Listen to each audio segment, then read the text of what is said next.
The New Testament's the record of the life and the teachings of Jesus and the apostles. And because of this, it's a very significant set of documents, and the way that these documents were written becomes very important. The three main theories.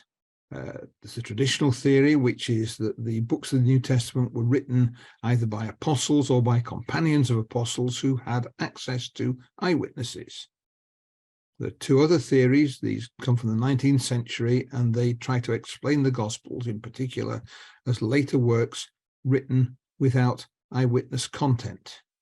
And in this video, we're going to look at these three theories, and we're going to look at the evidence that's used to support them. So subscribe, hit the like and the notify buttons, and off we go. So the New Testament is a compilation. It's a compilation of 27 books.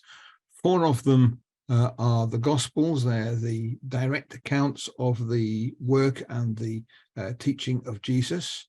Acts of the Apostles gives the movement of some of the apostles after the resurrection of Jesus. Got 13 letters, which are specifically named as having been written by the Apostle Paul.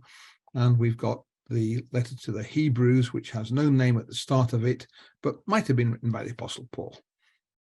And then finally, we've got 7 letters from other apostles, and as the general letters, and a book of apocalyptic prophecy, which is called the Revelation.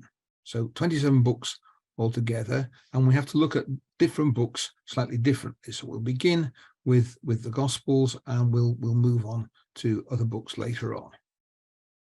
So one of the crucial things to think about is when these books were written, and we've got a time chart here. So down this end, we've got 30 AD. Up at this end, we've got 70 AD.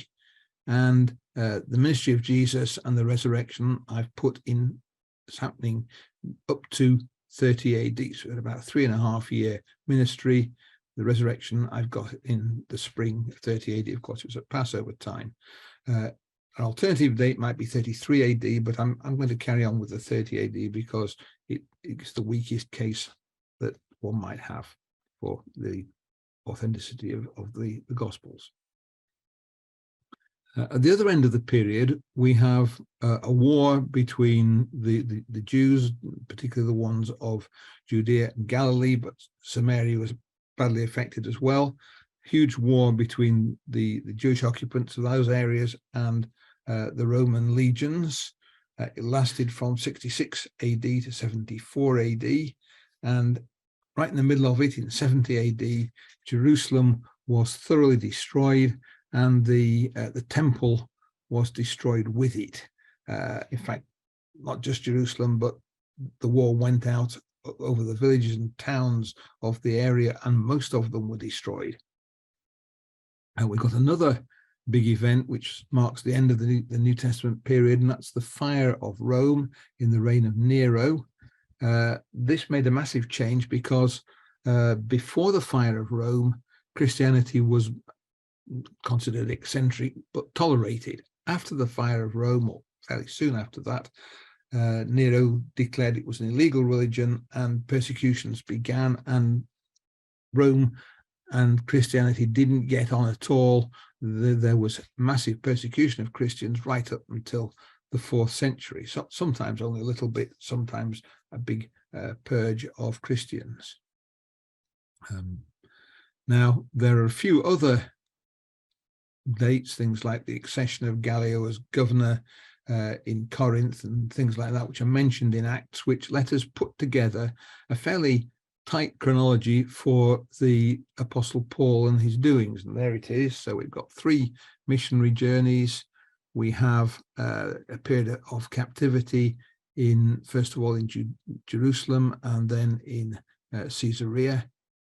And then he travels to Rome, and he spends 2 years in Rome.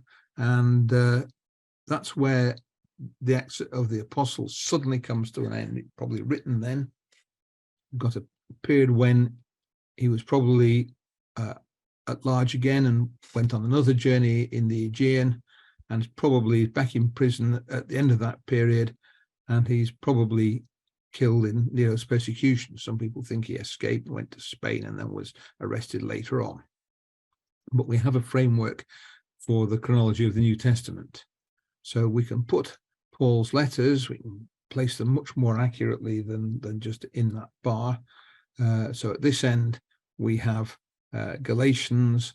At that end, we've got 2 Timothy, and we can place all letters in that bar in between.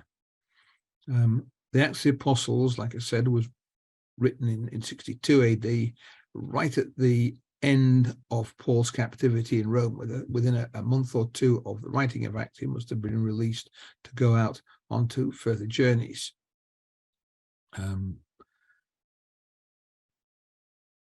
The general epistles, the general letters come, with the exception of James, after the fire of Rome. Things are changing there, and you can see that reflected in those letters.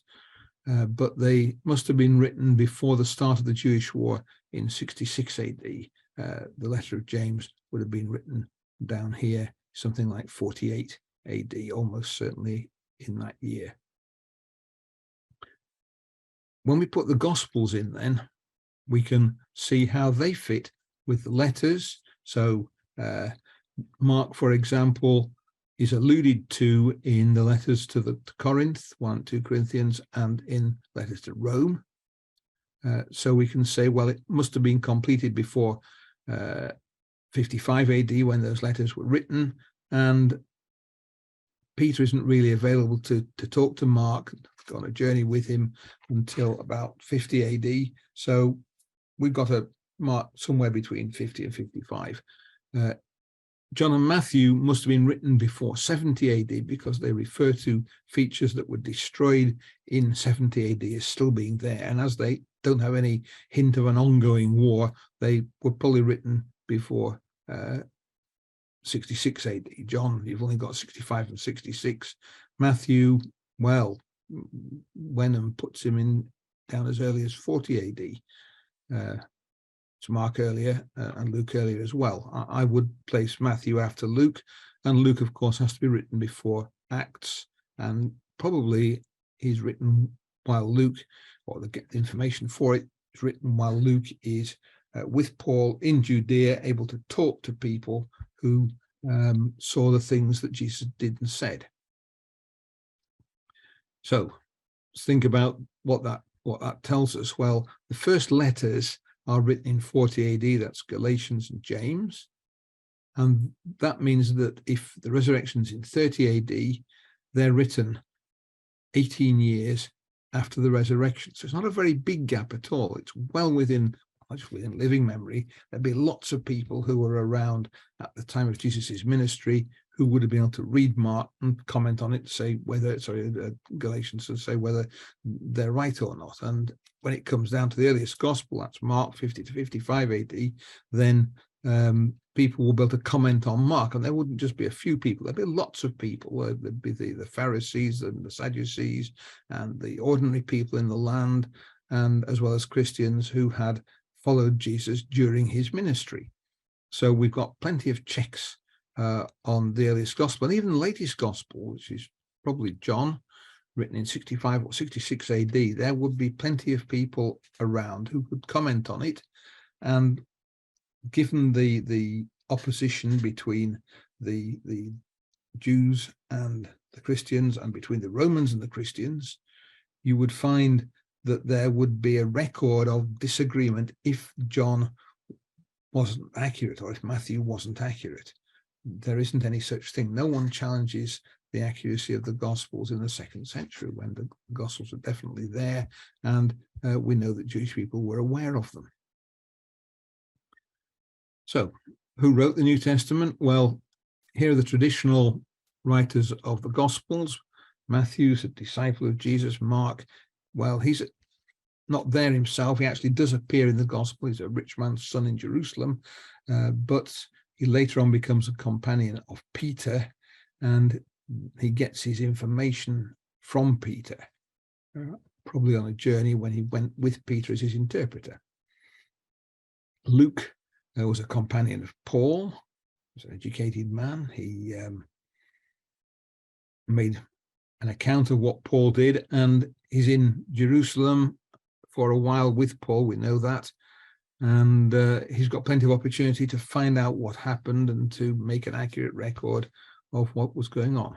Because John was a disciple of Jesus right from the beginning of Jesus's ministry, and he's not just a fisherman.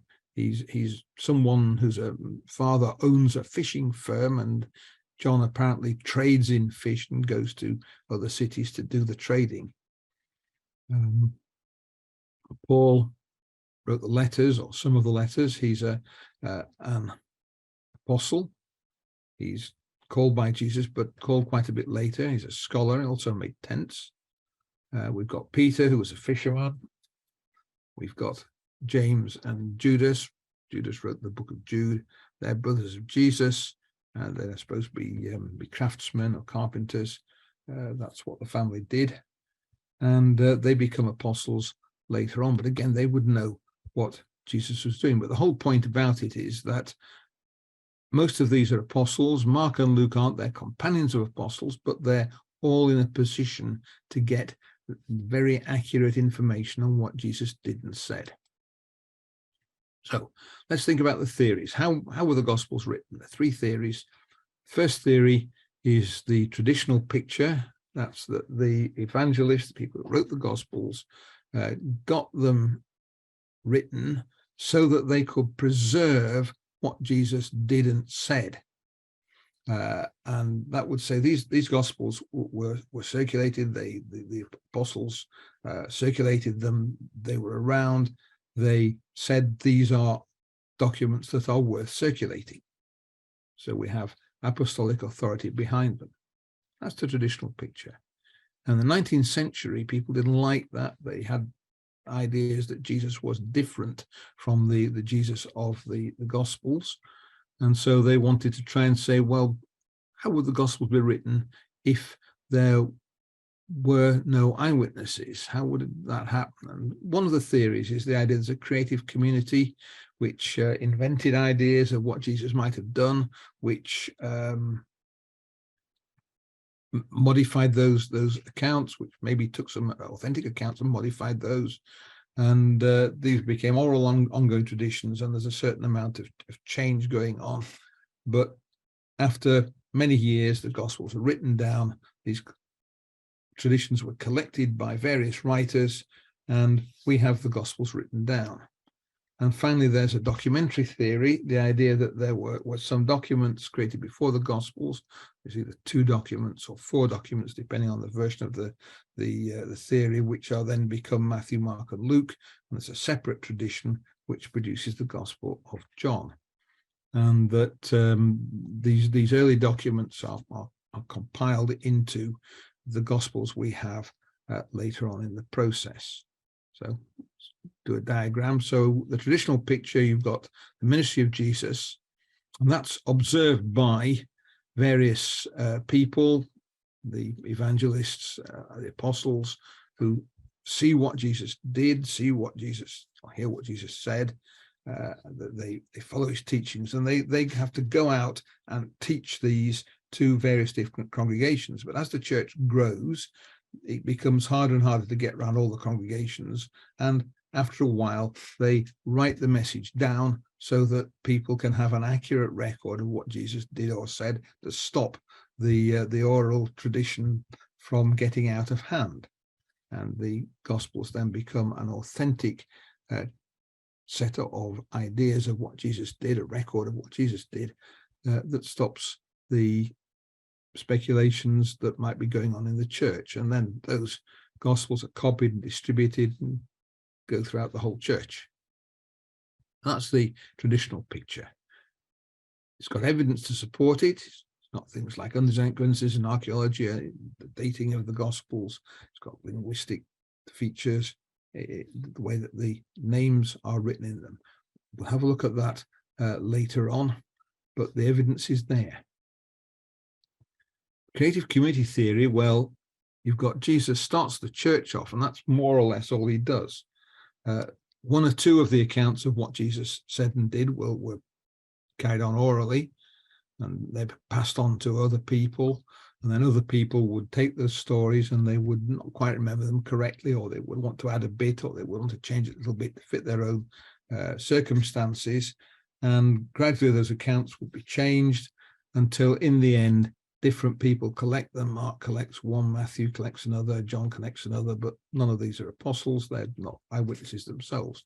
And we end up with 4 Gospels, which are copied and distributed to the church. And again, it's interesting to say, well, what evidence that supports that?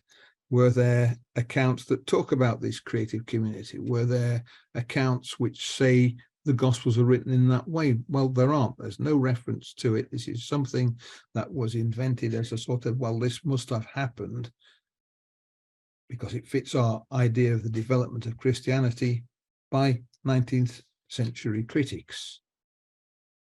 The other one is the documentary hypothesis. Now, this is not compatible with the oral tradition hypothesis. The idea is that at some point, fairly early on, Mark's Gospel is written, and there's another document which is also written, maybe even earlier than Mark, maybe around the same time, and the scholars who decided this document might exist were Germans. They call it the source document. In German, the word for source is Quelle, so it was given the name Q. And then Matthew and Luke take stories from Mark and from this Q document and put them together to make the Gospel of Matthew and the Gospel of Luke. That's the 2-document version of it. The 4-document version, there are 2 other documents as well, one of which Luke has access to, and the other one Matthew has access to it, but they're otherwise unique. In the 2-document version, Luke and Matthew collect their own information for the other bits. It's not written in a document. Not much difference between the 2, really.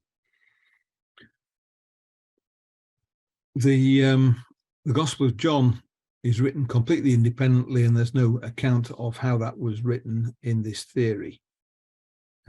Interesting, though, if the Gospels are written when it seems they were written, and what we had in the chart before, then Q and Mark have to be very early documents indeed. They have to be written very close to the time of Jesus, and that means that they're liable to guarantee the reliability of what's in them. But when you look at it, actually, they start looking at the wording exactly, you find that while Matthew and Luke often refer to events that are also described in Mark, the way they describe them is frequently very different. I reckon about 1/3 of the words of Mark appear in Luke and Matthew, and that includes words like and the. So it's not a very high rate of similarity when you get the Greek text and put them next to each other. In the case of Q, it's even worse. Often the accounts are just a bit similar. So you get things like the parable of the pounds and the parable of the talents. They both have a similar point to them, but they're given on different occasions. The wording of the parables is totally different, and so on. So I'm exceptionally doubtful about the existence of a Q document. Anyway, these Gospels then are copied and distributed, and that's the New Testament we've got. But notice that the theory doesn't include any idea of how these documents connect to Jesus at all, whether they're just made up or whether they're actually accounts of what Jesus said and did. And again, supporting evidence, no supporting evidence. We don't have any picture of Q. No one wrote about Q. We don't have any copies of it. All we have is the Gospels that exist. So, evidence. Let's look at what the evidence is. Very briefly, because each of these has its own videos on Gospel Online if you look for them. So, evidence of archaeology. Well, the Gospels are interestingly accurate when they describe people, when they describe places, when they describe the customs that were going on at the time of Jesus. Particularly important, I think, are the places and the customs, because they are tiny details. And I've got an example, a description of the pool of Bethesda. There we go. In the Gospel of John, it says, there is in Jerusalem by the sheep gate a pool, which in Aramaic is called Bethesda, which has 5 roofed colonnades. So it's got a detail. First of all, it says it's in Jerusalem, it's by the sheep gate, and then it says that it has 5 roofed colonnades. And there we go. There's an archaeologist reconstruction of it. They've dug it up. And there's what we are 1, 2, 3, 4, 5 roofed colonnades around it, exactly as John describes it. And that's not the only place it describes. There are many, many other geographical locations described in the gospel, always accurately.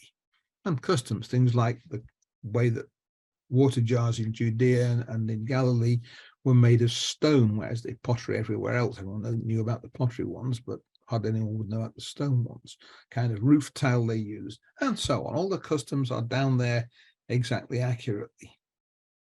So the picture in the Gospels exactly matches the time of Jesus and the place of Jesus. Now that's important, because remember, in 70 AD, Jerusalem was utterly destroyed.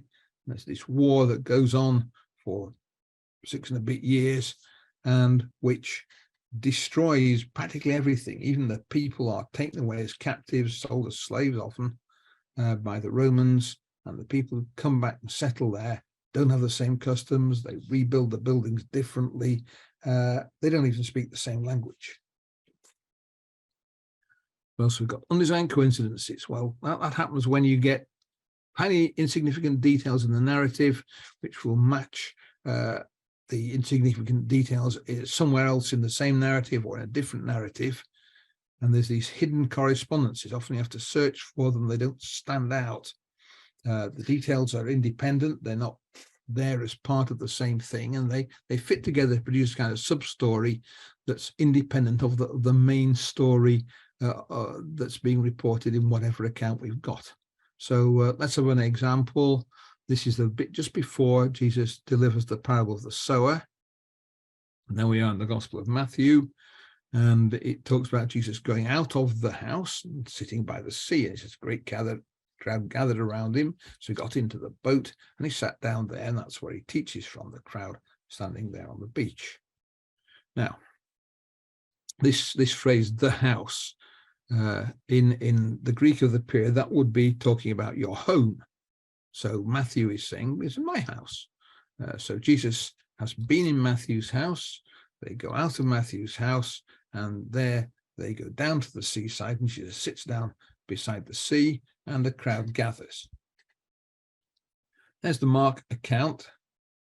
And here we've got Jesus beginning to teach beside the sea, and the crowd gathers around him. Now, this is from Peter's point of view, as the accounts in Mark's gospel tend to be.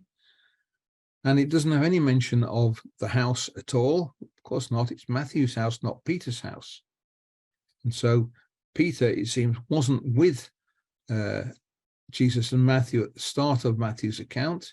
He comes along later on. So maybe he's decided he's going to meet them down by the seaside, or maybe he sees a crowd gathering and thinks, oh, what's going on? And finds Jesus is at the front of it teaching.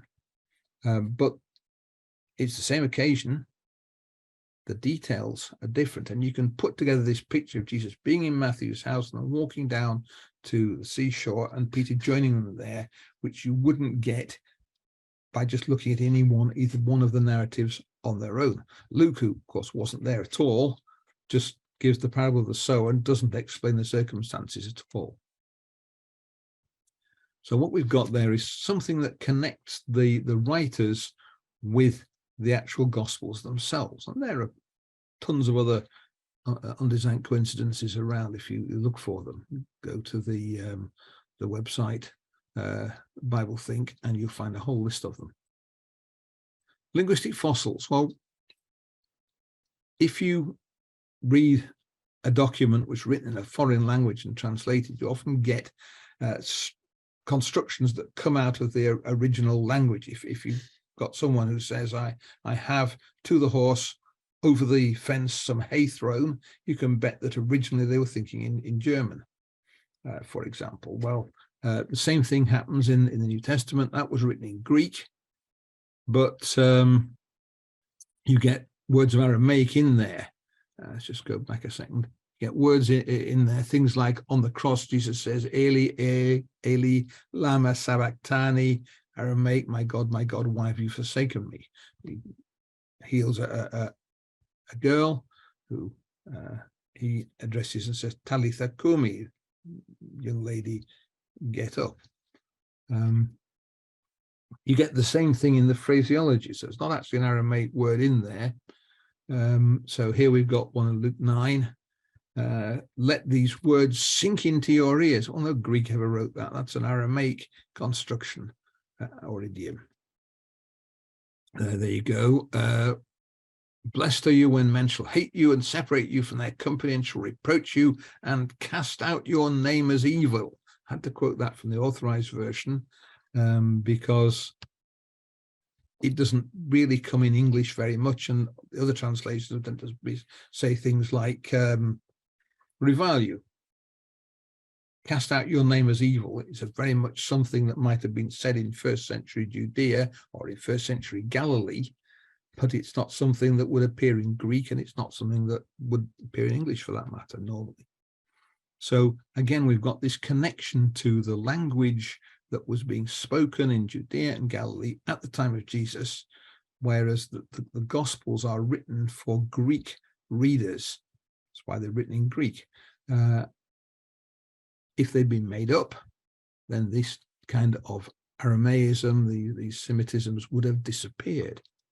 So the fact of these Semitic fossils there places the origin of the words that are being reported in the Hebrew or the Aramaic community that Jesus belonged to at the time when Jesus was there teaching. Names, that's quite an interesting one.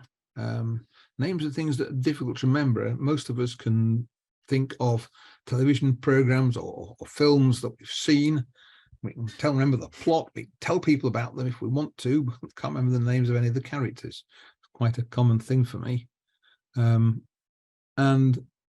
the fashions in naming children change. So if you look at the various different census records and see what people are called, you hardly get anyone called Algernon at all nowadays, but it was very fashionable in the 1920s, and so on. So from time to time, names change, the way that people call their children change, and it goes from place to place. So what people call in France is fairly different from what they get called in Britain, and even England and Wales have a different distribution of names from one another.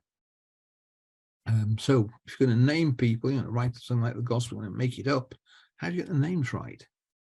Well, it would be difficult for them at the time, but we've got the advantage because the Jewish scholar Tali Lan, Israeli scholar, has made a sort of directory of names from inscriptions, from gravestones, from literature of the time, from the New Testament as well, from all sorts of places, and you can see the distribution of names. So there we are, some of the most common ones. Most common of all is Simeon or Simon, and it goes on down, gets less and less common as it goes down. And in fact, that distribution is very well matched by what's in the New Testament. I've done a thorough statistical analysis of it, and I can confirm that the New Testament appears to be a random selection of names from that distribution, because of course they're not really random, but the people weren't selected for their names, they were selected for other qualities. So the fact that the distribution of names in the Gospels matches the distribution that the archaeologists and scholars have discovered shows that the Gospels match something in reality. It's the only way you could get like that at the time, because they couldn't do the kind of statistical tests that we can do now at the time. What does that tell us? Well, first of all these accurate points show that the Gospels are written when people could still remember what was going on in Judea. They're written during the lifetime of eyewitnesses, and in fact, they're written by people who were in contact with the area where Jesus worked and taught. So they were in contact with people who actually knew what Jesus did and said. So when it says Jesus raised Lazarus from the dead, You could go to Bethany, you could ask people, and they'd remember something like that. It wasn't going to be something that could be hidden away. So we can deduce that the Gospels contain accurate reports. There are plenty of witnesses who could say no, they weren't, if the reports weren't accurate. And the other point is that if the Gentile church had been changing the stories, making stories up, they wouldn't have had that kind of accuracy in them. So the traditional theory is supported by the information, whereas the oral tradition theory and the multiple documents theories aren't supported by any data. So what we're saying is that the people who wrote the Gospels had the motive to get it right. They wanted to preserve what Jesus said and did. They could do it. There were people around who were eyewitnesses, and they had the chance to write it down while the church was still developing, and they wanted to distribute the teachings of Jesus. We can take it that the Gospels are reliable records.